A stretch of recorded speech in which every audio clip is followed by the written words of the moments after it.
말씀 선집 창조할 때 무엇으로 하느냐? 처음에 하나님의 뜻이 있었습니다. 하나님의 생각이 있었습니다. 하나님의 생각과 더불어 계획이 있었습니다. 인간을 창조해 가지고 이러이러한 인간 세계를 만들겠다는 본래의 하나님의 뜻과 계획이 있었다는 것을 알 수 있습니다.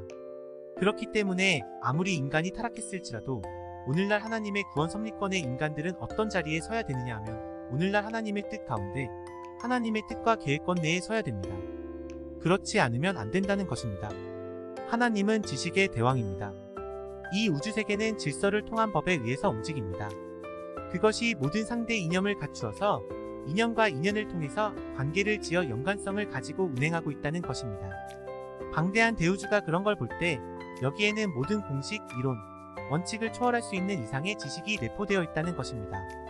그러니 하나님은 지식의 대왕이시다 하더라도 누가 반대할 사람이 없다는 것입니다. 세계에 아무리 위대한 과학자, 위대한 학자가 있다 하더라도 그 학자의 지식이라는 것은 지극히 적은 것에 지나지 않는 것입니다. 깊은 곳으로 전진하면 전진할수록 거기에는 무궁한 법을 중심 삼은 원리, 원칙적 작용이 계속되고 있습니다. 이 사실을 감안해보게 될 때 이 모든 것이 막연하게 자연이 된 것이 아닙니다. 어떠한 내용과 근원을 통해서 반드시 작용을 하고 있고 우주에 배치된 방향성이 아닌 전체 목적에 일치될 수 있는 방향성을 갖추고 있다는 것입니다.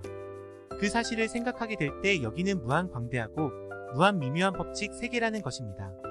또한 이와 같은 우주를 지으신 하나님은 지혜의 왕이시오 지식의 왕이시다 하더라도 아니라고 할 사람이 없다는 것입니다. 하나님은 누구냐? 전지전능하신 분입니다. 하나님은 천지만물을 짓고 그 인간을 짓기 전에는 자기를 중심 삼고 움직였다는 것입니다. 그래서 하나님을 닮았기 때문에 우리도 자신을 중심 삼고 생각할 때가 있다는 것입니다. 그러한 하나님이 천지만물을 창조하기 시작했다는 것은 대상의 세계를 전개시키기 위한 것이라는 것입니다. 또 다른 자기의 상대 존재를 만들자는 것입니다. 그래서 하나님 자체를 투입한 것입니다.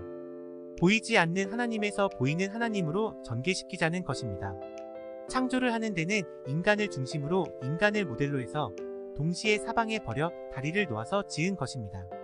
하나님은 인간을 지으시기 전에 앞으로 창조하시게 될 인간의 성상과 형상을 형상적으로 전개하여 만물세계를 창조하셨다.